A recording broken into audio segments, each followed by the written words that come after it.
नमस्कार, आप देख रहे हैं न्यूज इंडिया। मैं हूं आसिफ इकबाल। आज मैं आपको जिस शख्सियत से मिलवाने जा रहा हूं, आप कह सकते हैं कि 72 घंटे में देश के तमाम टीवी चैनल हों, मीडिया हाउसेज हों या फिर वेब और पोर्टल हों, जो सबसे ज्यादा सर्च किया जाने वाला एक फोटो है, उस फोटो के निर्माता ज्ञाता से हम आज आपको मिलवाने जा रहे हैं। बल्कि ये कह सकते हैं कि हिंदुस्तान में जिसको प्रधानमंत्री का हनुमान कहा जाता है, जिनको ये कहा जाता है कि बिहार में जब वो अकेले चलते हैं तो जंगल का सीना चीर देते हैं। जी हाँ, हम बात कर रहे हैं चिराग पासवान की, जो आज बमुश्किल, क्योंकि उनका बहुत बिजी शेड्यूल है, मुझे पता है, उसके बावजूद उन्होंने न्यूज इंडिया के लिए वक्त निकाला। चिराग जी, आपका बहुत धन्यवाद।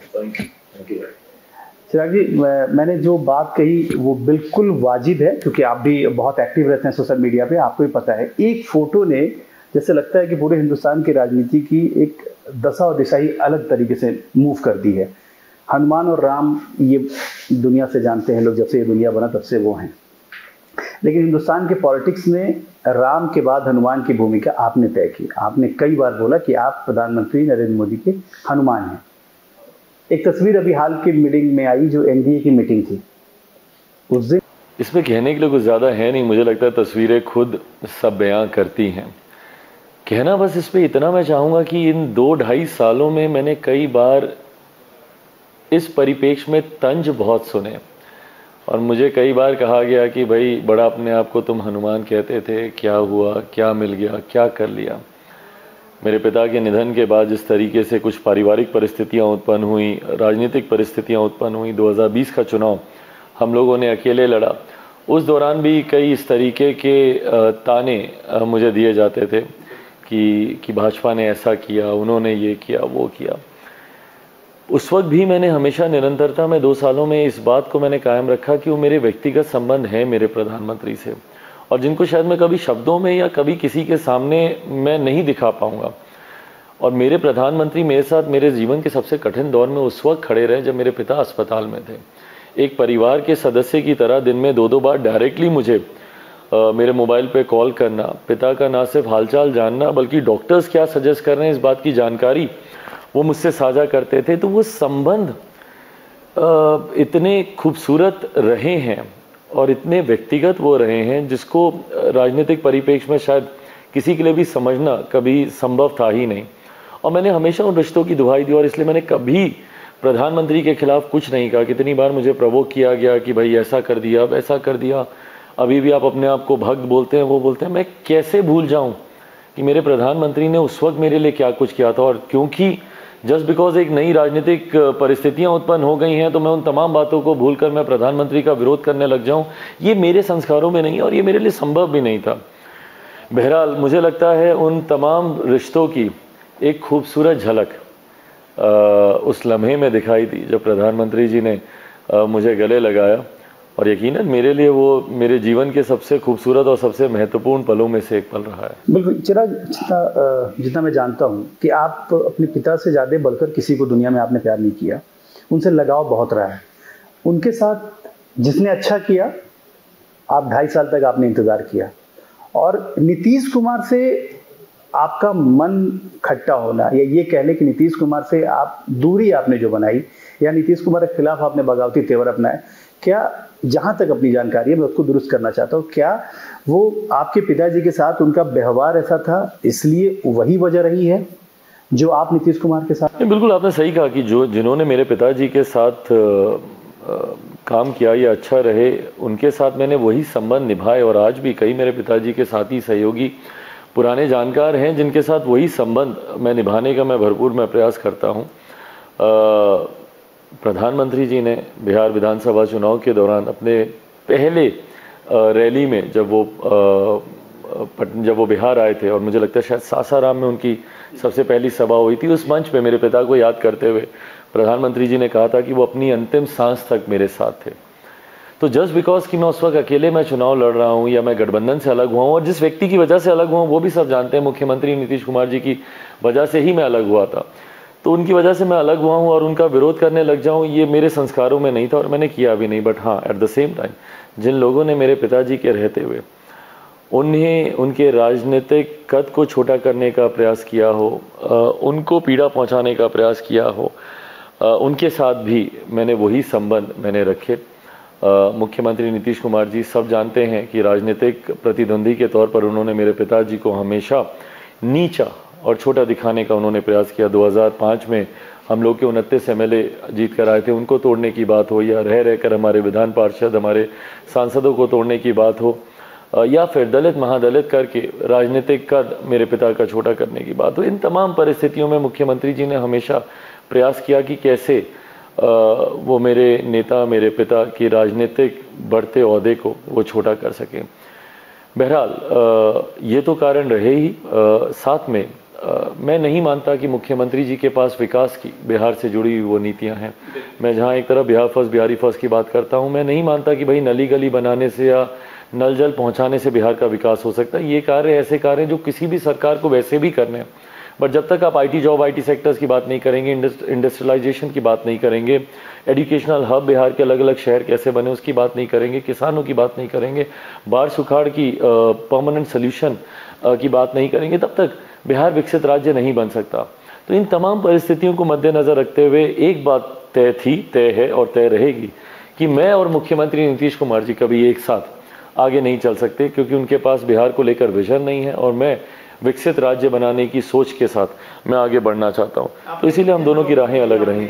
आपका एक विजन डॉक्यूमेंट भी आपने जारी किया था 2020 में, Bihar first Bihari first Bihar first. तो इसको लेकर क्या आपकी परियोजनाएं योजनाएं हैं और इसको लेकर क्या अभी? नहीं, बिल्कुल भाई, मैंने 2020 का चुनाव और उस वक्त बिहार फर्स्ट बिहारी फर्स्ट को कोई जानता भी नहीं था।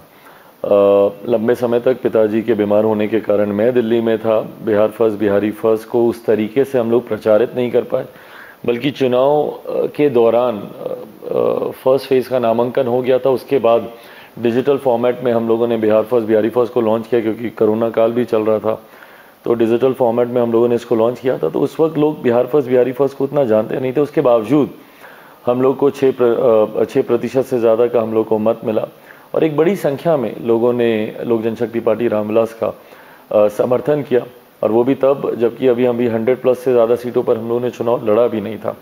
अगर ये सारी सीटों पर हम लोग चुनाव लड़ते तो यकीनन ये प्रतिशत 10% से ज़्यादा का होता। पर आज की तारीख में परिस्थितियां और ज़्यादा डिफरेंट हैं, क्योंकि ये घर घर तक बिहार फर्स्ट बिहारी फर्स्ट को इन 2 सालों में मैंने पहुंचाने का प्रयास किया। बिहार का शायद ही कोई जिला प्रखंड तो भूल ही जाए, बट शायद ही कोई ऐसे ही पंचायत गाँव रहा होगा जहाँ पे मैं बिहार फर्स्ट बिहारी फर्स्ट को लेकर नहीं गया। लोगों का विश्वास है बिहार फर्स्ट बिहारी फर्स्ट में। जात पात धर्म मजहब से उठकर पूरे प्रदेश को 13 करोड़ बिहारियों के बेहतर भविष्य की बात बिहार फर्स्ट बिहारी फर्स्ट करता है। तो लोगों का विश्वास इस पे बढ़ता जा रहा है और यही मेरे विश्वास को बढ़ाता है। एनडीए की बैठक में भी उस दिन प्रधानमंत्री जी के समक्ष इसी विश्वास के साथ मैंने कहा कि जहां लोगों का विश्वास आपके ऊपर है वहीं बिहार फर्स्ट बिहारी फर्स्ट। और ये तमाम चीज़ें जब एक साथ आएंगी तो 40 की 40 लोकसभा की सीटें हम लोग जीतेंगे, इसमें कहीं कोई संदेह नहीं है। और 2025 विधानसभा चुनाव में भी एनडीए की सरकार बिहार में आएगी, उसमें भी कहीं कोई संदेह नहीं है। विधानसभा चुनाव में भी एनडीए की सरकार बिहार में आएगी, उसमें भी कहीं कोई संदेह नहीं। आपको लग रहा है कि आप बिहार फर्स्ट बिहारी फर्स्ट के साथ उस वादे को भी पूरा करने की कोशिश में हैं जो आपके पिता स्वर्गीय रामविलास पासवान, जो दलितों के बहुत बड़े मसीहा रहे हैं केंद्र में और पूरे देश में क्या पूरी दुनिया में उनको लोग जानते हैं, उन्होंने हमेशा अपने साथ एक टैग लाइन रखा कि मैं उस घर में दिया जलाने चला हूं जहां सदियों से अंधेरा है। आपको लगता है कि अभी भी बिहार में ये इसकी गुंजाइश है? क्योंकि बिहार के मुख्यमंत्री 15 सालों से अब 10 रूप में अकेले मुख्यमंत्री हैं, तमाम उप मुख्यमंत्री बदल गए लेकिन मुख्यमंत्री वही हैं। वो तो कहते हैं कि भाई ये तो बिहार के गांव में रहने वाले बिहारियों से पूछे कि क्या उनको विकास दिखता है। इनकी अपनी सरकारी योजनाएं, गवर्नमेंट एजेंडा, इन्होंने नली गली और नल जल इन सबको सरकारी एजेंडे का हिस्सा, जिसके मैं खिलाफ हूँ। भाई सरकारी एजेंडा बड़ा होना चाहिए आपका, आप नली गली बनाना सरकारी एजेंडे का हिस्सा नहीं रख सकते। बट बहरहाल आप उन योजनाओं को भी देखिएगा। नली गली बनाने के नाम पे बिहार की सड़कों को खोद कर रखा हुआ है, आवाजाही वहाँ से करना मुश्किल है। नल जल के नाम पर कहीं पे टंकियाँ फटी पड़ी हैं, पाइपें फटी पड़ी हैं। तो जिस तरीके से, और मैं मानता हूँ भैया 7 निश्चय बिहार में भ्रष्टाचार की सबसे बड़ी योजना है। सबसे ज़्यादा बिहार के इतिहास में अगर किसी योजना में सबसे बड़ी योजना, सबसे ज़्यादा बिहार के इतिहास, और मैं दावे के साथ कहता हूं भाई जब हम लोग की सरकार आएगी इस पे हम लोग जांच भी बैठाएंगे। बिहार में अगर बिहार के इतिहास में अगर सबसे ज़्यादा भ्रष्टाचार किसी योजना में हुआ है तो वो बिहार की 7 निश्चय, मुख्यमंत्री जी की महत्वाकांक्षी परियोजना 7 निश्चय में ही हुआ है। बहरहाल आज की तारीख में जिस तरीके से 7 निश्चय के नाम पर भ्रष्टाचार को चरम सीमा पर पहुंचाया गया, वहीं विकास एकदम नदारत है वहाँ से। तो जब मुख्यमंत्री दावे करते हैं, और मुख्यमंत्री को दावे करने चाहिए और दावे के साथ वो सड़क पर दिखना भी चाहिए, क्योंकि 18 साल से भाई यही मुख्यमंत्री हैं। 2005 से निरंतरता में बीच में अगर 1-1.5 साल मांझी जी का अगर छोड़ दें तो यही मुख्यमंत्री रहे, और उप मुख्यमंत्री ज़रूर बदलते रहे पर मुख्यमंत्री की कुर्सी एकदम स्थिर रही है और यही रहे। उसके बावजूद अगर आज भी बिहार में इससे पलायन होता है, बिहार के युवाओं को दूसरे प्रदेश शिक्षा रोजगार के लिए जाना पड़ता है, स्वास्थ्य सेवाओं के लिए, मेरे खुद के मुख्यमंत्री क्यों दिल्ली आते हैं भैया मोतियाबिंद का ऑपरेशन कराने? क्यों आज भी मेरे बच्चों को कोटा जाना पड़ता है पढ़ाई के लिए? क्यों आज भी दिल्ली, बेंगलुरु, गुरुग्राम, नोएडा, मुंबई क्यों जा रहे हैं युवा? 2005 में क्या कहा था मेरे मुख्यमंत्री ने कि मेरा सपना है कि पलायन किए हुए जितने लोग हैं उन सबको मैं वापस अपने प्रदेश लेकर आऊं। इन 18 सालों में जो मुख्यमंत्री खुद अपने सपने को पूरा नहीं कर पाए, तो वो बिहारियों के सपने को क्या पूरा करेंगे? सवाल तो खड़ा होता ही है। अपने सपने को पूरा नहीं कर पाए तो वो बिहारियों के सपने को क्या पूरा करेंगे? सवाल तो खड़ा होता ही है। लेकिन अब जो अगर हम बात करें, जो आपकी बैठक हुई है वो देश के चुनाव को लेकर है। पहली बात तो ये बोलने में ही कितना अटपटा लगता है, मैं इस नाम से मैं बिल्कुल सहमत नहीं हूँ। इंडिया मेरे देश का नाम है, मेरा स्वाभिमान है, मेरा अभिमान है, मेरा गुरूर है भाई ये नाम। आप इसको अपने राजनीतिक लाभ के लिए नहीं इस्तेमाल कर सकते, ये सरासर गलत है। आप एक गठबंधन का नाम, भाई कल को आपके चैनल पे जब सर्वेज आएंगे, ओपिनियन पोल्स आएंगे, एग्जिट पोल्स आएंगे, और जो कि स्वाभाविक है कि ये गठबंधन हारेगा, पिछड़ेगा, तो आप क्या बोलेंगे एंकरिंग करते वक्त? मतलब आप ये भी अभी से ही आप कह रहे हैं कि हारेगा? हाँ बिल्कुल हारेगा भाई, उसमें कोई संदेह ही नहीं है ना। आप देखिए पटना में बैठक होती है, दिल्ली के मुख्यमंत्री नाराज हो जाते हैं, बेंगलुरु में बैठक होती है, बिहार के मुख्यमंत्री नाराज हो जाते हैं। उन्होंने बताया क्यों नाराज नहीं? भाई अब कवर अप करने के लिए कुछ भी बोले, बट जो व्यक्ति इस पूरे मंच को सजा रहा है और वो बिना मीडिया इंटरेक्शन किए हुए वहां से आ जाते हैं, क्यों? दुहाई और कारण क्या दिया गया? राजगीर आना था उनको बहुत नहीं, और इसके लिए फ्लाइट लेट हो रही थी जी। जो व्यक्ति चार्टर फ्लाइट से गए हो, कौन सा टाइम स्केड्यूल बना हुआ था वहां पे कि आपकी फ्लाइट लेट हो रही थी? आधा घंटा अगर आप और रुक जाते। आप खुद इन विवादों को जन्म देते हैं ना। आप वहां पे मीडिया इंटरेक्शन कर लेते, नहीं करते तो भाई आप पटना आके आप मीडिया इंटरेक्शन कर लेते। 10 मिनट के मीडिया इंटरेक्शन में क्या जाता आपका? बट ये तमाम बातें ही तो जन्म देती हैं। अगर ये र्यूमर्स भी हैं तो क्यों आप इन र्यूमर्स को आप जन्म दे रहे हैं, जबकि उस मंच को आप सजाना चाह रहे हैं? हैविंग सेड दैट, ये भी तो किसी से नहीं छुपा कि आपको वो अहमियत वहां पे नहीं मिली जिसकी अपेक्षा में आप गए थे। हाँ, वो सिर्फ बैठने के लिए तो नहीं गए थे, जिसकी बगल में तो बैठे हुए थे, वो बगल में तो थे, स्टेज पे बैठने के लिए तो नहीं गए थे। आसिफ भाई मतलब इतने इनोसेंट आप भी नहीं है और देश की जनता भी नहीं है। वो वहां पे संयोजक बनना चाहते हैं, नेतृत्व करने की पहली सीढ़ी वो चढ़ना चाहते हैं कि सारे उनका नेतृत्व स्वीकार करें। उसकी पहली सीढ़ी है कि पहले वो संयोजक बने।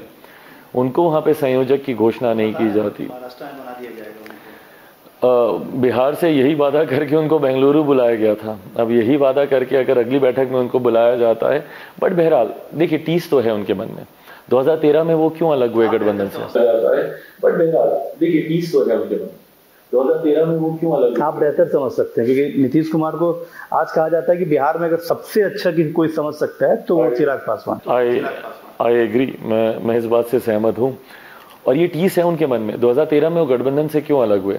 क्योंकि उनको इस बात की टीस थी कि भाई 3 बार के मुख्यमंत्री नरेंद्र मोदी जी भी हैं तो 3 बार का तो मैं भी हूँ। वो अगर प्रधानमंत्री बन सकते हैं तो मैं क्यों नहीं बन सकता?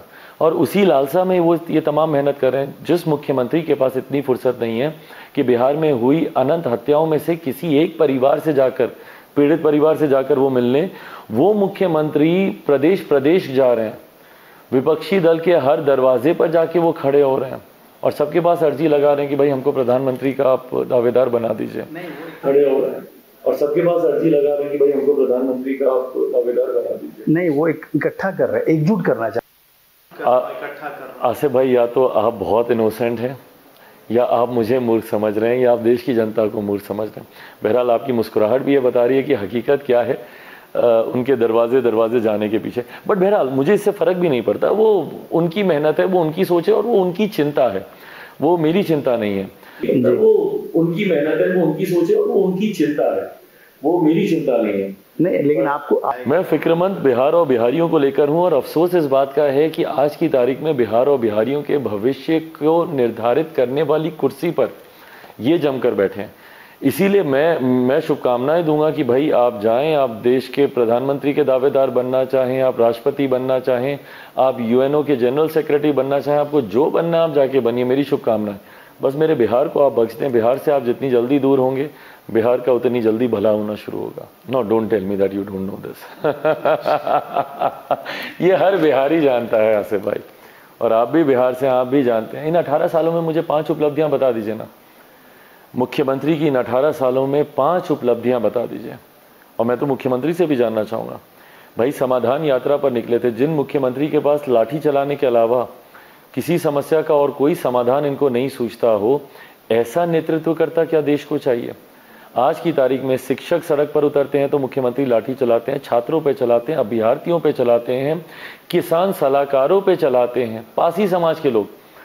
भाई वो ताड़ी बेचने की पाबंदी पर वो विरोध कर रहे हैं, ताड़ी को आप शराबबंदी की धाराओं में ले आएंगे।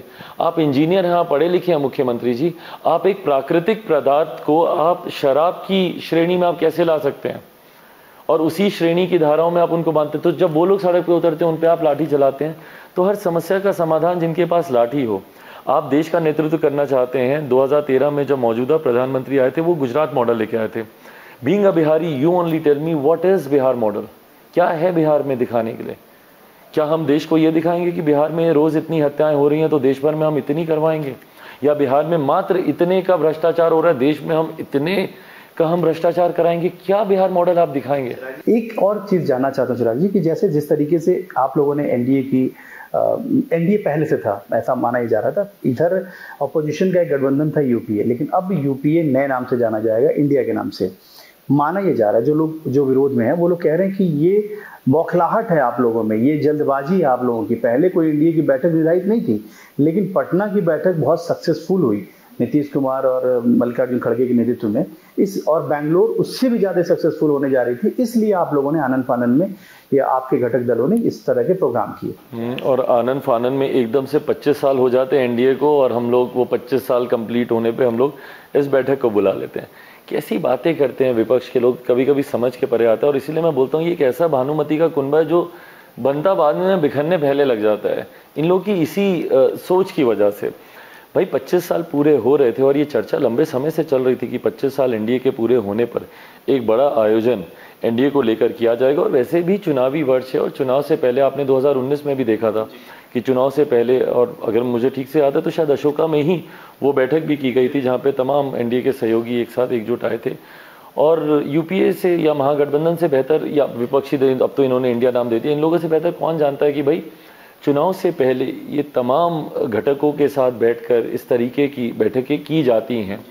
और इसी क्रम में इसको वैसे भी होना था, बट क्योंकि एनडीए के 25 साल पूरे हो रहे थे तो यकीनन इस बैठक को और भव्य रूप से इस बार किया गया। एनडीए के 25 साल पूरे हो रहे थे, बिल्कुल, यकीनन इस बैठक को और भव्य रूप से इस बार। आज के दौर में अलायंस के साथ चुनाव लड़ना, गठबंधन के साथ चुनाव लड़ना कितना जरूरी समझते हैं आप। आज वो पॉलिटिक्स दिन ब दिन बदल रही है, एक पार्टी अस्तित्व में हो, मजबूत हो, एक पार्टी की सरकार हो, ऐसा अब नजर नहीं आ रहा, क्योंकि अब दोनों ही बड़ी पार्टियां बीजेपी और कांग्रेस ही मान चुकी हैं कि गठबंधन के अलावा और कोई विकल्प नहीं। क्या ये आगे भविष्य की राजनीति के लिए नहीं? देखिए, गठबंधन की राजनीति यकीनन एक राजनीतिक और लोकतंत्र का एक खूबसूरत दृश्य तो दिखाती है, जहाँ पे अलग अलग राजनीतिक दल एक साथ एक मंच पर आते हैं देश हित और लोक कल्याण की नीतियों को लेकर। बट बहरहाल मौजूदा परिस्थिति में ऐसा नहीं कहा जा सकता, क्योंकि पिछली 2 बार से पूर्ण बहुमत की सरकार है, पर उसके बावजूद भारतीय जनता पार्टी एनडीए के तमाम सहयोगियों को साथ लेकर चलने की सोच रखती है। ये भी एक लोकतंत्र की ही खूबसूरती है। और गठबंधन की राजनीति हम लोग का एक लंबा दौर हम लोगों ने देखा 2014 तक। 14 के बाद मैं नहीं बोलूँगा कि 14 से पूर्ण बहुमत की सरकार बन रही है। भारतीय जनता पार्टी को 14 में भी और 19 में उससे ज़्यादा जनादेश मिला, तो दोनों बार पूर्ण बहुमत की सरकार भाजपा की रही।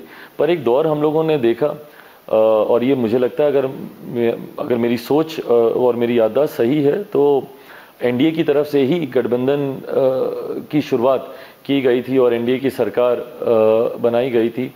कांग्रेस ने भी कई गठबंधनों के दौर देखे और हम लोगों ने तो भाई यूनाइटेड फ्रंट की सरकारों का वो दौर भी देखा जहां कांग्रेस ने समर्थन तो किया बट तुरंत समर्थन खींचे और साल दर साल देश को चुनाव में जाना पड़ा। देवेगौड़ा जी की सरकार हो या आई.के. गुजराल साहब की सरकार हो, तो वो दौर भी हम लोगों ने देखा। तो मुझे लगता है कि गठबंधन लोकतंत्र की एक खूबसूरत पहलू है और इसको ऐसे ही मजबूती मिलती रहनी चाहिए। एक फोटो की चर्चा और थी उस एनडीए बैठक में, आपकी और चाचा की, जो मैंने देखा है, समझा है, जाना है, जितने सालों से देख रहा हूँ आपको, आपके संस्कार हमेशा रहे हैं कभी भी, क्योंकि आप लालू जी के साथ भी आप जब मिलते हैं तो उसी जेस्चर के साथ मिलते हैं, लेकिन चाचा के साथ, क्योंकि चाचा ने, लालू जी ने आज तक, मुझे जहां तक याद है, वो आप भी बता सकते हैं कि लालू जी ने आपके बारे में भी कभी कोई व्यक्तिगत टिप्पणी नहीं की है, लेकिन पशुपति पारस जी लगातार इस तरह की टिप्पणी करते नजर आए, लगातार हार्म पहुंचाया। देखिए, दूर का आदमी क्या करता है वो बात अलग होती है, लेकिन आपके साथ रहने वाला, आपके पास रहने वाला अगर कोई घात करता है तो उसका दर्द बहुत होता है। और मैंने आपको देखा है उस ट्रॉमा में आपको, उस दिन एनडीए की बैठक में जो हुआ, जो फोटो नजर आए, उसके क्या है, उसके अगर हम मायने समझना चाहें तो। भाई फिर मैं वही बोलूँगा कि कुछ तस्वीरों को बस उन लम्हों तक ही छोड़ देना चाहिए। उन तस्वीरों की खूबसूरती बस उस लम्हों तक है, ना उससे आगे ना उससे पीछे। और अगर इनके राजनीतिक मायने निकाले जाएं तो वो तस्वीर और वो लम्हा बहुत छोटा हो जाता है। चाचा जी मेरे सामने थे और मेरे संस्कारों में मुझे बचपन से सिखाया गया है, जब मुझे बोलना चलना नहीं भी आता था तब भी पापा मम्मी यही सिखाते थे, अरे चाचा हैं जाके पहुँचो, चाचा हैं जाके आशीर्वाद लो। तो उस वक्त जब सार्वजनिक मंच पर वो सामने मौजूद थे तो भाई वो उम्र में, रुतबे में, रिश्ते में हर लिहाज से मुझसे बड़े हैं। पिता के जाने के बाद उन्हीं में मैंने पिता की छवि देखी। और भले वो आज बोले कि चिराग कौन है, मैं नहीं जानता कौन है चिराग पासवान, या मेरे और उसके खून में फ़र्क है, भले वो ये सारी बातें करें, बट हैं तो मेरे चाचा ही। और मेरे संस्कार में मुझे सिखाया गया है कि उनका मैं हमेशा आशीर्वाद लूँ। उस दिन जब उस मंच पे वो दिखे तो अपने संस्कारों का परिचय देते हुए गया मैं, उनके मैंने पहुँच हुए। उन्होंने भी ज़रूर मेरे हाथ पकड़े, मुझे गले लगाया और बस दैट्स इट। बस वो लम्हा वहीं तक का था, हाथ पकड़े, मुझे गले लगाया और बस दैट्स इट। बस वो लम्हा वहीं तक था। तो वहीं तक था, उसके बाद कोई बात थी या कुछ? क्योंकि हाजीपुर उससे कनेक्ट करता हुआ चीज़ है। मैं दूसरा सवाल ये था कि हाजीपुर को लेकर जिस तरह के वो दावे प्रतिदावे वो पेश कर रहे हैं, और जो आपने भी कहा, क्योंकि आप लगातार इस वक्त हाजीपुर में, और हाजीपुर की जनता के साथ जो आपकी कनेक्टिविटी हमने देखी है, कई सारे वीडियो सोशल मीडिया पे वायरल हैं, कि वो कनेक्टिविटी वैसे ही दिखती है जैसे वो रामविलास पासवान जी के साथ थी। तो हाजीपुर आप लड़ेंगे या हाजीपुर आपकी पार्टी? नहीं, बिल्कुल।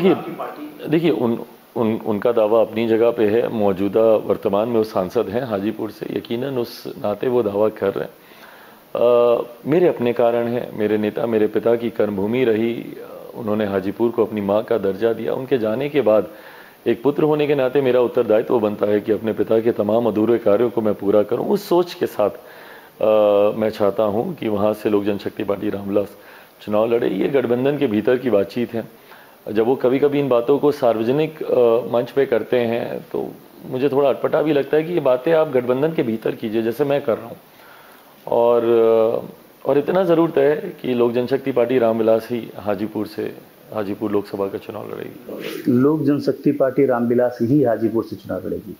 आप कहा यह जा रहा था जब आप बीजेपी से और बातचीत आपकी हो रही थी, तो आपने पटना में या जितने भी, क्योंकि आप 2 साल तक फील्ड में रहे, जो सबसे बड़ी बात थी, क्योंकि आप भी ये समझ रहे हैं, विरोधी भी ये सवाल कर रहे हैं कि आखिर अचानक चिराग में ऐसा क्या दिखने लगा इस बीजेपी को, जो बीजेपी 2 साल तक, क्योंकि ये देखिए आप भी समझ सकते हैं कि गंगा में बहुत पानी बहेंगे, लेकिन जो दर्द रहा, जो सामने से जो चीज़ें आपने झेली हैं, उसको तो कभी भूल नहीं सकते। मतलब जो परसेप्शन, जो फोटोज, जो वीडियो तमाम लोग आगे सामने आए, कि लोग आज भी कहते हैं कि चिराग ने उस वक्त बहुत स्ट्रगल किया। तो भाई हम लोग राजनीतिक रिश्ते में हैं, इसमें कोई उन्होंने मुझे गोद थोड़ी ले रखा है कि भाई वो मेरा हर कदम पे मेरा ध्यान रखेंगे। और उस वक्त भी मैंने इस बात को कहा था कि मेरी शिकायत किसी दूसरे तीसरे से हो ही नहीं सकती। मेरे अपनों ने मुझे धोखा दिया तो मैं कैसे किसी दूसरे से उम्मीद रखूं, अपेक्षा रखूं, जब मेरे अपनों ने ही मेरा साथ नहीं दिया। जिनको सही में मेरा ध्यान रखने की जिम्मेदारी थी, भाई मेरे पिता के जाने के बाद तो मेरे चाचा ही घर में सबसे बड़े थे ना, और उन्हीं को ही सब संभालना था। जैसे पापा सबको साथ लेकर आगे चलते रहे, परिवार कैसे साथ आगे चले, पार्टी कैसे एक साथ आगे चले, ये जिम्मेदारी उन्हीं के ऊपर थी। तो जब उन्होंने ही इस चीज़ को नहीं निभाया, तो मैं किसी दूसरे तीसरे से मैं कैसे अपेक्षा रखूं कि वो आए। अगर मेरे साथ खड़े रहते तो भाई दुनिया की कोई ताकत नहीं थी जो मेरे परिवार या मेरी पार्टी को तोड़ सकती। बट जब अपनों ने ही धोखा दिया तो दूसरे से उम्मीद रखना ही गलत है। नवादा सीट को भी लेकर, वैशाली सीट को भी लेकर, समस्तीपुर सीट को भी लेकर, क्योंकि आपने कहा था कि जब बीजेपी से मैं तभी बात करूंगा या गठबंधन में, भाई मैं गठबंधन धर्म की मर्यादा को तोड़ूंगा अगर मैं बंद कमरे के भीतर गठबंधन के भीतर हुई बातचीत को मैं सार्वजनिक करूं। वो भी किया जाएगा उचित समय आने पर, वो भी किया जाएगा। बट इतना मैं जरूर बोलूंगा कि मेरे जितने कंसर्न्स थे, जितनी हमारी चिंताएं थी, उन सबको सम्मान दिया गया और बातचीत बहुत एमिकेबली, बहुत सकारात्मक तरीके से हुई। बहुत एमिकेबली, बहुत सकारात्मक तरीके से। आपको मंत्री पद की लालसा नहीं है, आपने हमेशा बोला कि मुझे उसकी ज़रूरत नहीं, मुझे अपनी पार्टी को और मजबूत करना है, मुझे लोकसभा चुनाव की तैयारी करनी है। भाई मंत्री बनना होता आपके सामने 2020 में बहुत सिंपल था। मुख्यमंत्री जी की गलत नीतियों के सामने जाके बस मुझे नतमस्तक होना था, हो जाता। तो बिहार में मेरे अभी 3-4 मंत्री होते, मैं खुद केंद्र सरकार में मंत्री होता। पर लक्ष्य मंत्री बनना नहीं है ना भाई, ये सब तो बहुत छोटी चीज़ें हैं। जब आप एक विकसित राज्य के निर्माण की आप कल्पना करते हैं, युवा बिहारियों के सम्मान की आप बात करते हैं, बिहार के खोए हुए गौरव, खोए हुए स्वाभिमान की आप बात करते हैं, तो उसमें ये सब चीज़ें बहुत छोटी हैं। मैं लंबी लड़ाई की ओर अग्रसर हूँ। मणिपुर की एक घटना आपने देखी होगी, जानी होगी, समझी होगी, उस घटना के बारे में आपका रिएक्शन थी? उससे ज़्यादा शर्मसार। और मैं अपनी पार्टी लोक जनशक्ति पार्टी रामविलास की तरफ से भी केंद्र सरकार से पुरजोर तरीके से मांग करता हूं कि इस घटना की जांच करवाएं। और मुझे विश्वास भी है कि केंद्र सरकार भी पूरी सक्रियता से इस पे लगी है। पर ये जो तस्वीरें सामने आई हैं, इसको कतई बर्दाश्त नहीं किया जा सकता और प्रेसिडेंट सेट करने की ज़रूरत है। यहाँ से ऐसी कार्रवाई उन दोषियों पर हो। बताइए 21वीं सदी में ऐसे असामाजिक तत्व हैं जिनकी मानसिकता ऐसी है और इस तरीके की घटना को वो अंजाम दे रहे हैं। ऐसे में इतनी सख्त कार्रवाई उन दोषियों पर होनी चाहिए कि भविष्य में कोई भी ऐसी घटना को अंजाम देने से पहले उसकी रूह कांपे, हिम्मत नहीं हो ऐसी घटना को अंजाम देने की। बिल्कुल, आपका वक्त बहुत कीमती है। 1-2 सवाल और, सिर्फ ये मैं ये जानना चाहता हूँ, ये पूरा देश जानना चाहता है, रामविलास पासवान के बेटे चिराग पासवान होना काफ़ी है या चिराग पासवान को ग्राउंड में जाकर मेहनत करना, दिन रात एक करना, और जहाँ तक अभी आपने बताया बातचीत के सिलसिले में कि अब आपने एसी भी बंद कर रखा है, घर के एसी से लेकर गाड़ी के एसी तक, ये मतलब अजीब ही है। और उस वक्त जिस तरह का मौसम और तमाम चीज़ें हैं। भाई नेपोटिज्म का लोग जिक्र करते हैं और कई बार हम जैसों पर आरोप लगाया जाता है कि आप लोग नेपो किड्स हैं, चांदी सोने के चम्मच से पले बड़े हैं। पर मैं मानता हूं कि एक बड़े व्यक्तित्व का सुपुत्र या सुपुत्री होना आपका सौभाग्य हो सकता है, आपकी काबिलियत नहीं। सौभाग्य से शायद आपको एक इजी एंट्री मिल जाए, पर वहाँ पे बने रहना, वहाँ पे स्थिर रहना और एक अपना मुकाम वहाँ पे बनाने के लिए आपके अंदर वो काबिलियत का होना ज़रूरी है। अगर ऐसा नहीं होता भाई, तो मुझे लगता है कि जितने पूर्व में राष्ट्रपति, प्रधानमंत्री सब रहे, उनके बच्चे आज की तारीख में कहीं ना कहीं किसी बड़े पद पर होते। बट कईयों के नाम को हम लोग जानते भी नहीं है कि वो लोग कहाँ हैं, कहाँ उनका परिवार है। तो ऐसे में मुझे लगता है eventually everything boils down to your potential, और वो पोटेंशियल आपका तभी दिखेगा जब आप जनता के बीच रहेंगे। तो चिराग पासवान, रामविलास पासवान जी का सुपुत्र होना ही सब कुछ नहीं है। अगर मैं जनता के बीच नहीं रहूँगा, जनता मुझे भूल जाएगी। आज अगर मुझे गठबंधन में ये सम्मान मिल रहा है, या आज भाई 2 साल पहले के मीडिया आंकलन सारे निकाल के देखिए, बड़े बड़े विशेषज्ञ, राजनीतिक, सबने चिराग पासवान को समाप्त कर दिया था। मेरी पॉलिटिकल ऑबिचुरी लिख दी गई थी कि चिराग पासवान समाप्त, खत्म, अब इसके बाद इनका कुछ नहीं हो सकता। पर ये कहीं ना कहीं वो मेहनत रही पिछले 2 सालों में जनता के बीच जाकर, और जनता का साथ रहा, जिन्होंने आज मुझे बाउंस बैक करके मुझे लगता है पहले से भी बेहतर स्थिति पर लोग लेकर आए। तो यकीनन वो जनता का साथ ज़्यादा ज़रूरी है। आंधियों पर भारी पड़ा हूँ, इसीलिए तमाम आंधी हवाएं इस चिराग को बुझा तो नहीं पाई, लाख प्रयासों के बाद भी। एक रैपिड फायर, बस सिर्फ मैं एक वर्ड में एक नाम ले रहा हूँ और आपको उसको प्रिस्क्राइब करना है एक वर्ड में। लालू प्रसाद यादव। ज़मीन से जुड़े हुए व्यक्ति, एक शब्द मुझे नहीं पता उनके लिए, बट ज़मीन से, गरीबों से जुड़े हुए व्यक्ति जो कि सही में बिहार और बिहारियों को जानते हैं। नरेंद्र मोदी। देश का नेतृत्व करने की जिनमें अपार क्षमता, और देश का ही नहीं दुनिया का भी नेतृत्व, विश्व गुरु आज तक मुझे नहीं पता कि उपाधि किसको मिल पाई है, बट अगर कोई एक व्यक्ति इसके काबिल है तो वो हमारे प्रधानमंत्री हैं। राहुल गांधी, प्रयास अच्छा कर रहे हैं। प्रियंका गांधी, उनसे ज़्यादा बेहतर प्रयास कर रही हैं। नीतीश कुमार, प्रयास ही नहीं कर रहे हैं। He is not even trying, कोशिश भी नहीं करते हैं। तेजस्वी यादव, युवा है, भविष्य है अच्छा। अपने पिताजी के बारे में अगर एक वर्ड में। कैसे बोलूं, मैं उन्हीं का ही अंश हूँ। मेरा पूरा व्यक्तित्व उन्हीं की वजह से, जो कुछ भी हूँ, मेरे सब कुछ वो रहे हैं। उनके बारे में एक शब्द, मेरे पिता, मेरा संसार, सब कुछ वही है। चुनौतियां अभी कितनी आपको लगती हैं कि अभी और चुनौतियों का सामना करना है? भाई, राजनीति में आप जब तक रहेंगे तब तक चुनौतियां नया नया रूप लेकर आपके सामने आती रहेंगी। So in politics you can never say that you have arrived and you are done. आज भी हमारे प्रधानमंत्री को ही देख लीजिए भाई, निरंतरता में जो व्यक्ति पिछले 23-24 सालों से राजनीति के केंद्र में रहे हों, मुख्यमंत्री के तौर पर, प्रधानमंत्री के तौर पर समय समय पर कितनी चुनौतियों का सामना उन्होंने भी किया है, और आज भी नए नए रूप में उनके सामने चुनौती आ रही हैं। तो जब इतने बड़े व्यक्तित्व के सामने चुनौतियां रुकती ही नहीं है, तो मैं तो अभी, मेरी तो सिर्फ शुरुआत ही है। तो यकीनन अभी कई चुनौतियों के दरवाजे से गुजरना बाकी है, पर फिर वही विश्वास है कि ये चिराग बुझेगा नहीं, हर आंधियों को पार करता रहेगा। तो अपने बारे में आपने नहीं बताया, आखिरी बस, चिराग पासवान अगर एक वर्ड में डिफाइन करना हो खुद के लिए तो? फाइटर।